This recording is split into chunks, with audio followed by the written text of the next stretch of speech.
Hello there. My name is Matthew Warner, and I'm back again to share with you a little bit of my workflow in motion capture recording and animation for the Cryonic Pharaoh, my animated film that has been in production now forever. I have a different set of equipment from the last time I did this. I sold the Macopian. I bought a Rokoko Smart Suit Pro 2. I still have the integrated smart gloves. This is my my head rig, of course, to hold my iPhone 12. I have lav mics plugged in so that the iPhone can capture audio. So today I'm just here in my basement office, and I'm going to do a little bit of motion capture recording into Rokoko Studio. Then I'm going to bring it into Unreal Engine 5.2 and do some editing on my next scenes. I'm working on scenes 52 to 55 right now in the script. And hopefully I could share a few tips with you if you're interested in doing this kind of work yourself. Make sure I have my totally non-noisy crop to hold. There we go. Totally non-noisy crop to hold. My stand-in for the liquor Juicebox.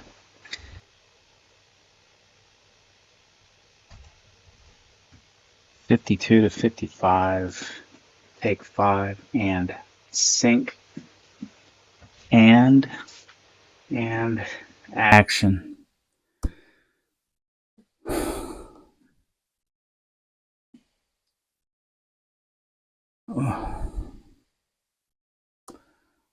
Computer, let me out.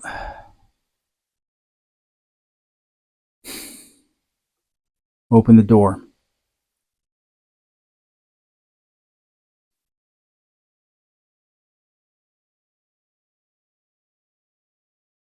Cut.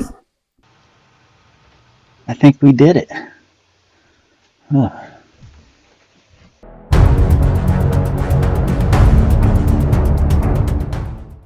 Okay, here I am in Rokoko Studio. I'm going to call up the clip that I have, and this is where you would then export it into an FBX for bringing it into Unreal Engine. You can do a little footlock editing in this interface before you export it. This isn't really going to be a problem on this particular scene because he's just stationary. But one thing I want to point out is that let's say I wanted to edit one of these footlocks and shorten it or lengthen it. I can always grab the end and move it around, so forth, like this. I have run into problems trying to merge these things. So if I wanted to merge this one from the right all the way over to where my pointer is, what I end up doing is I will just right click and remove those two segments, and then I will take this one and just drag it all the way over to there again. So then as you go through the animation, you'll see it's going to stay locked there in that blue all the way on the right. Man, what a weird pose. Well, when I eventually get this back to where it was supposed to be, I'm then going to come over here and I'm going to export FBX onto the Manny UE5 skeleton and hit export. I'll bring it into my temporary directory, rename the export into something that makes sense, and then I will import it into Unreal Engine.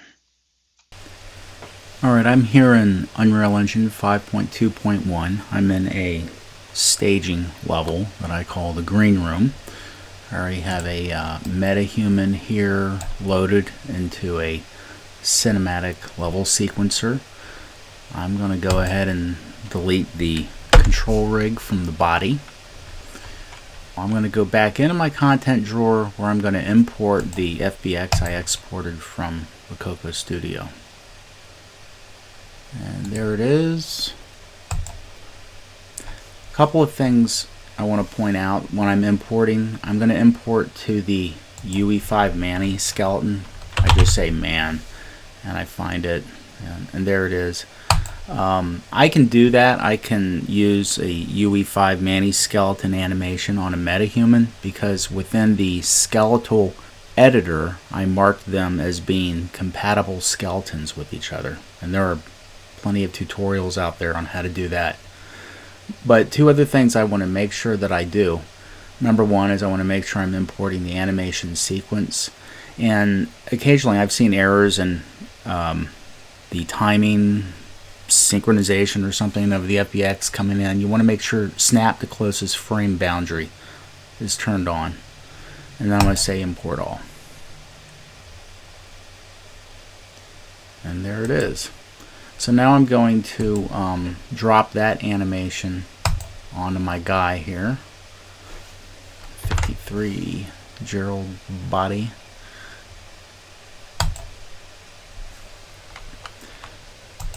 And it plays just fine. I can hold down my control key and mouse wheel down to make my timeline bigger like this, and I can drag out that frame rate. So there is a problem with this animation. You could probably see right away if I zoom in. You can see my pivot point is not on my guy. Sometimes this problem is really pronounced, like the pivot controls are out there on the other side of a football field. So I learned a great tip from the YouTuber, his name is Beyond Cinema, who showed how to fix this. First of all, get your cursor to where you want this thing to appear. So like this was when I did my little clapboard, and then I walked back, and I want that to be where he is right now. I want that to be the center of my animation. So I'm going to grab this thing and I'm going to drag him over to where this little white ball is. The sphere I put at location 000. And once I get him to where I want him to be, from right there I'm going to right click on the body and I'm going to bake an animation sequence. And I have been saving all of them to my mocap folder, body animations, and I have a folder for that sequence. And I'm just going to call it 53, 55, recentered.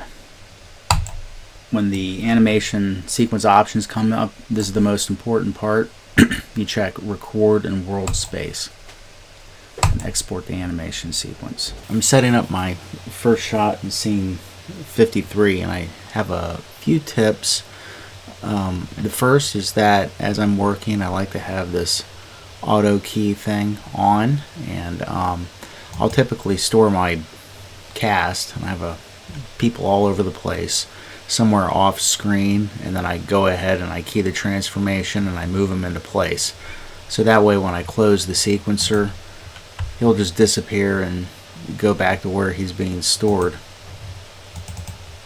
I've removed the control rig tracks here so that I can start working with them, and I will typically get the body in place before I start messing with the face, because I find that once I have both animations in, sometimes there's some head disconnect in the ordinary course of working, and that's just weird and unproductive, and it means you got to reboot the app and waste a lot of time.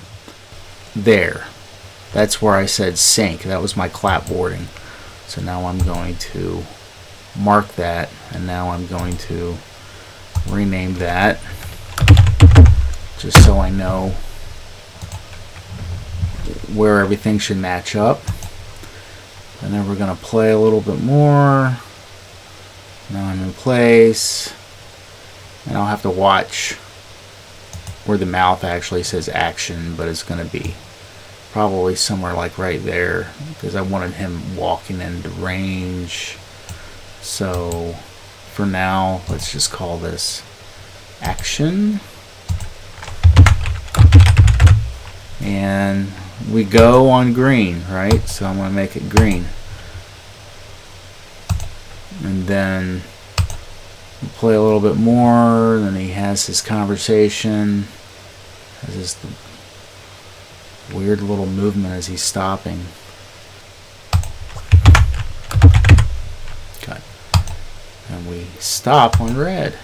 Okay. So the importance of doing this is that depending upon how complicated the action is, I'm going to have multiple marks in here. Like I may have another one for when he raises his hand or when he says certain amount lines of dialogue. I can make it easier to find things too if I go in and I add the audio track from the iPhone capture. But an important tip about that is that once I get this thing back, I'm not going to actually render the audio out of here, because I've found that if I render audio from the sequencer, that it degrades it somehow. It reduces the volume. So when I bring it into my film editor, I'm going to go in and get the raw WAV file that came in when I ingested the iPhone footage. So I only use audio within the sequencer just for understanding what's happening with my character, make sure the timing is good and stuff like that. Sync. Yeah, look at that. Sync is right about where I thought it was. You can move these things back and forth as you want. A good command here is that when you've selected something, to say Control M,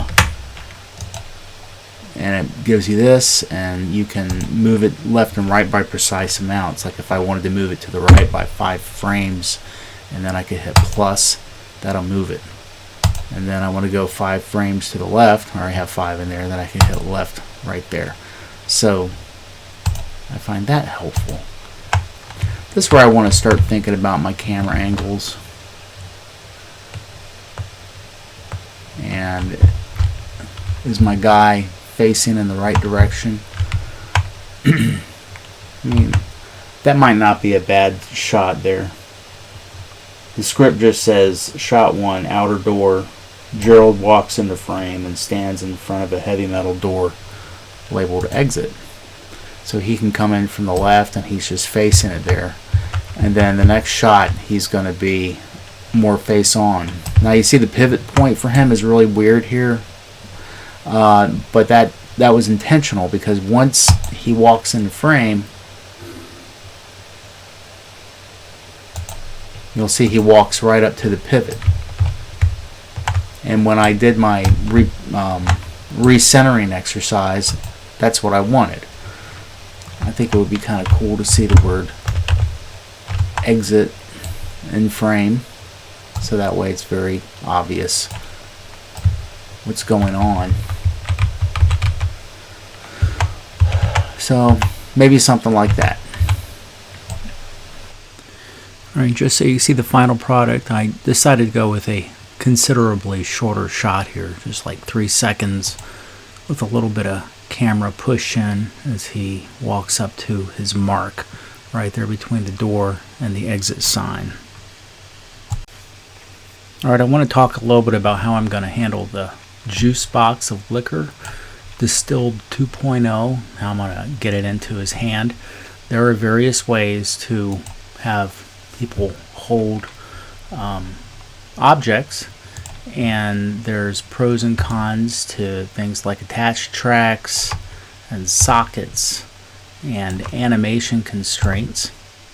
First, I want to get it into his hand just as perfectly as I can, get his fingers arranged all the way around it, and I have a couple tips regarding that, and then I'm going to constrain it.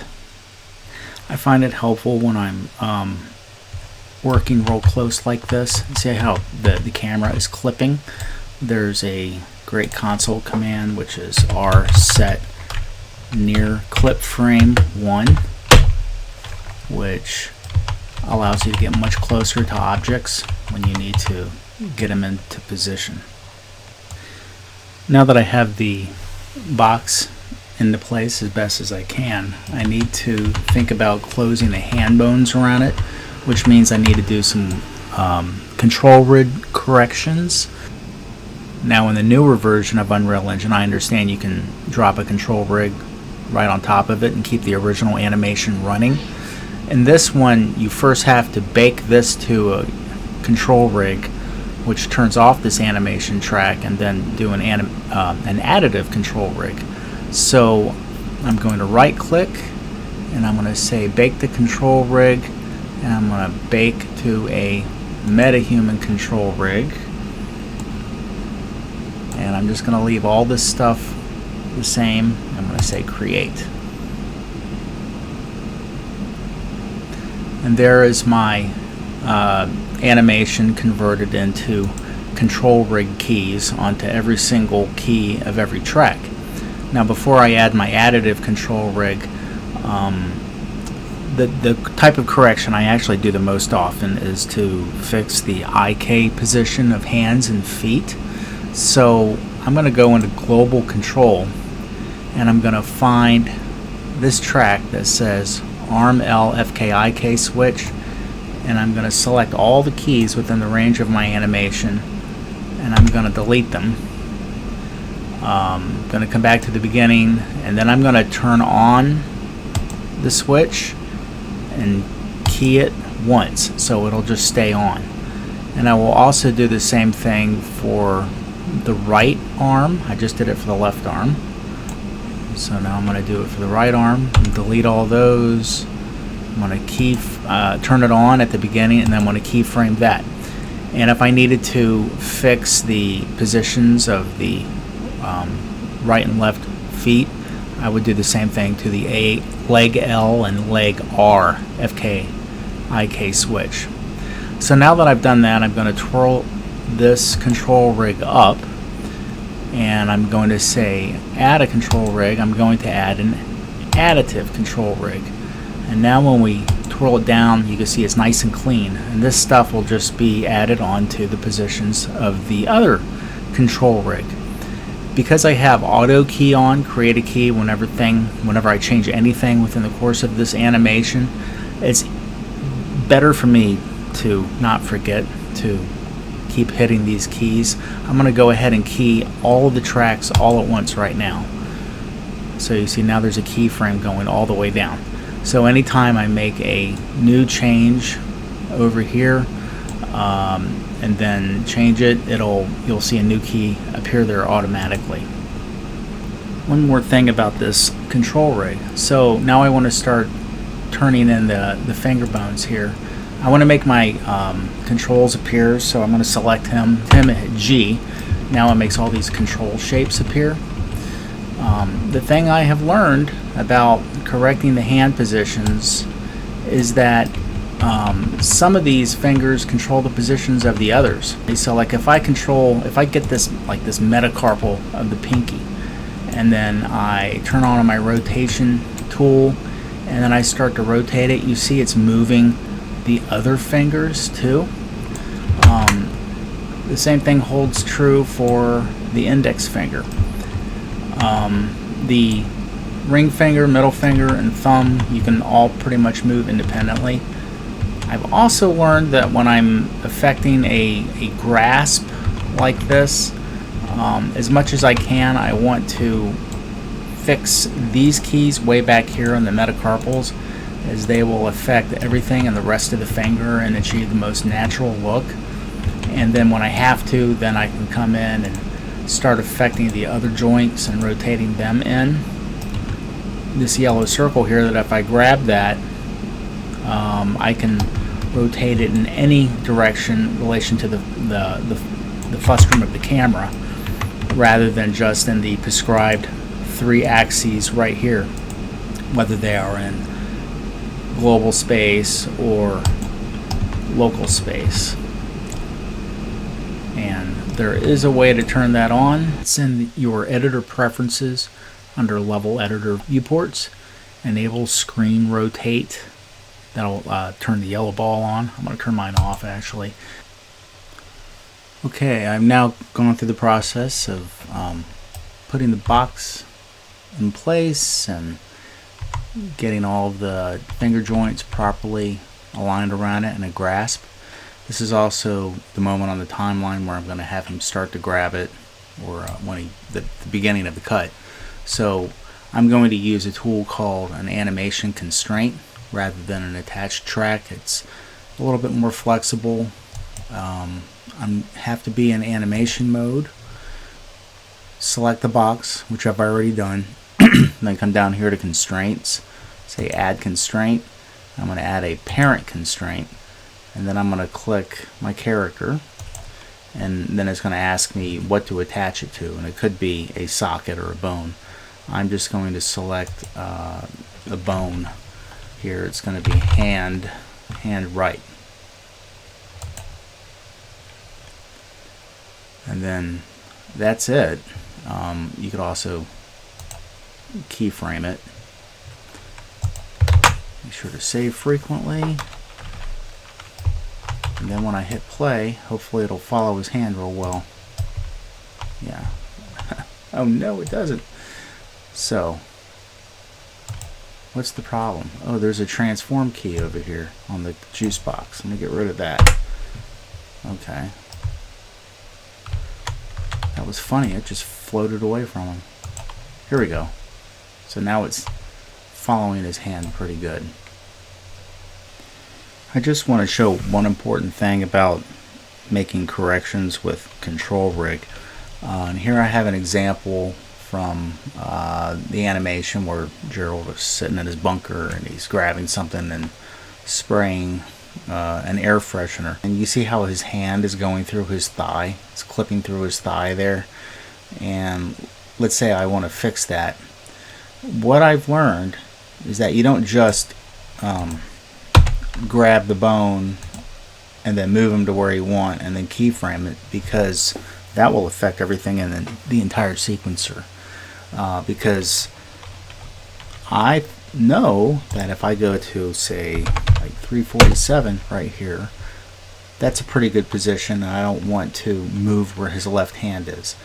So what I'm getting at is you want to key the good positions before and after a fix. So here's the good position. I'm going to key the hand L IK control position there at 347, and then I know right around here, about 200 frames later, his hand is in the air. You know, he just grabbed something, and then that's a good position. So I can set my beginning and end points to that as well, just so my beginning and end points of my work range right there, just so I don't have to be hunting for it a whole lot. So now I just want to fix that moment there where his hand is in the middle of his thigh before he goes back to his good position right there.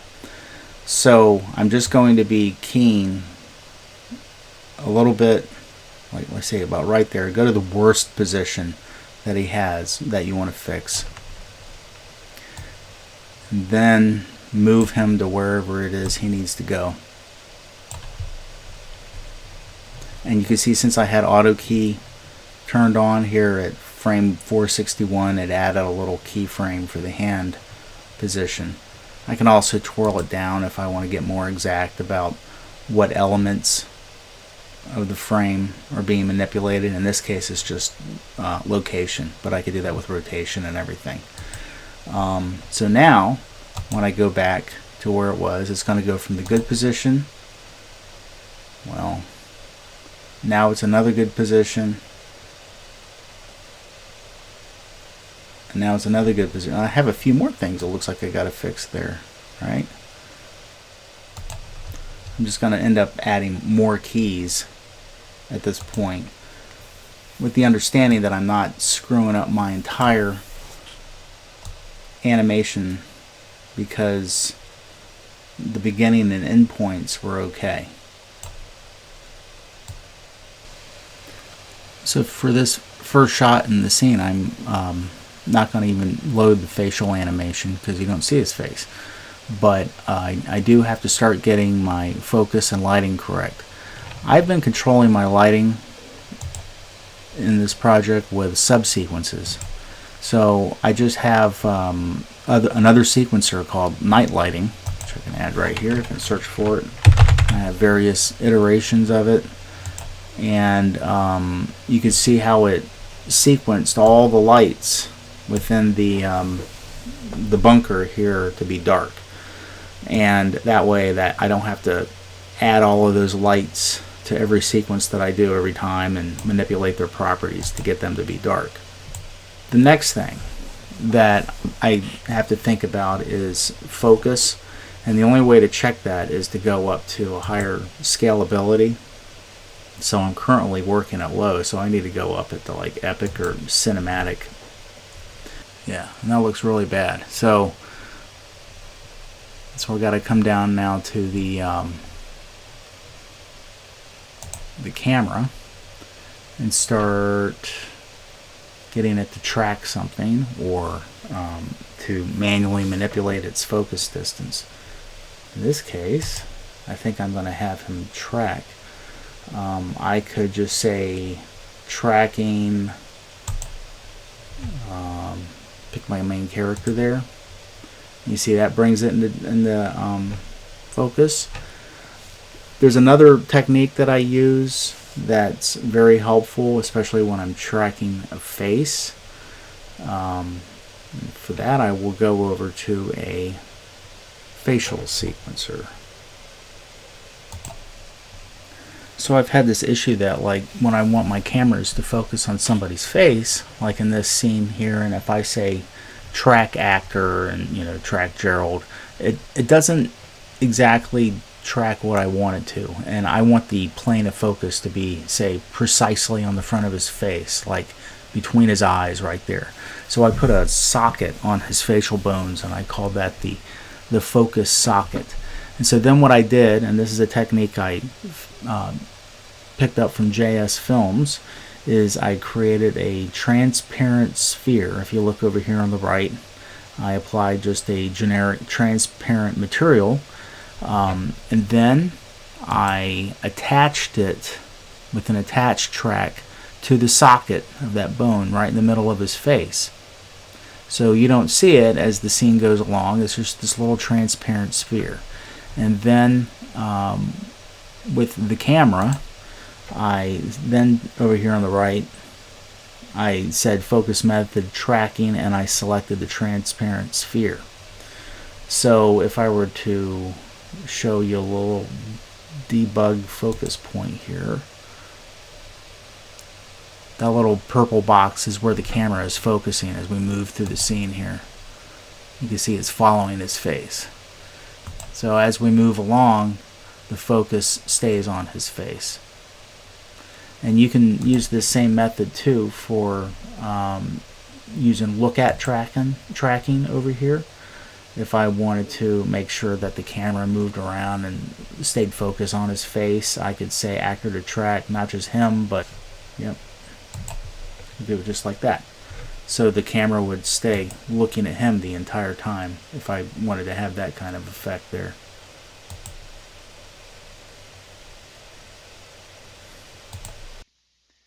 Okay, I'm gonna bring in the footage from my iPhone. See, I have a lot of takes. Let's take 5.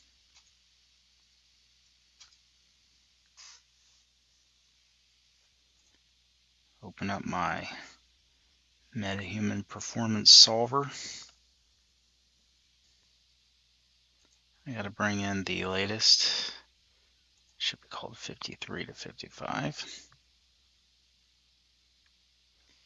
Save it. First, I'm gonna find out where to solve it from.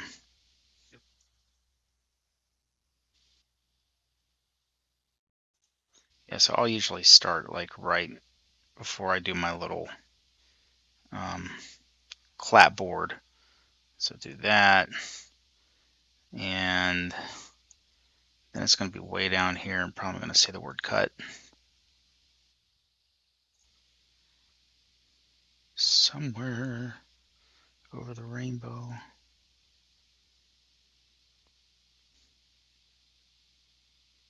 There it is at the end. See the word cut. Okay, and then I'll just cut off the end of that too. Set the in range. Save it again because it's going to crash, and then hit process. And this takes a few minutes. Actually, that was more like 15 minutes later. But once I have this thing Then I'm going to say export animation facial face. This is actually 53 through 55 Gerald face, and it's going to save it out as an animation sequence. I can leave everything else alone there, and then that'll come up. And next should just be a really simple dropping in the animation I just processed from MetaHuman Animator. So it's 52.1 G-face, which is really the whole facial animation. And then I'm going to have to go in and find him and sync up his mouth, listen to the audio, move it around, and make sure that this track is where it needs to be. One final tip. This seems to happen a lot to me because I don't have the most powerful GPU in the world, but if the hair kind of does weird things like this, you can just clear it up in your monitor by switching the engine scalability around.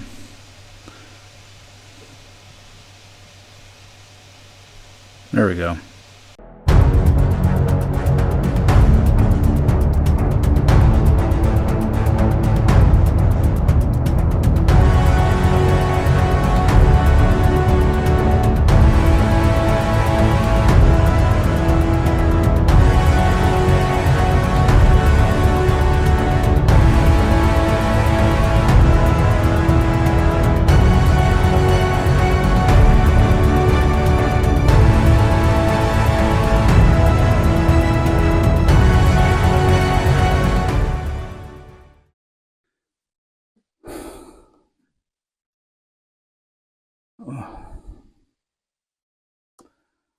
Computer, let me out.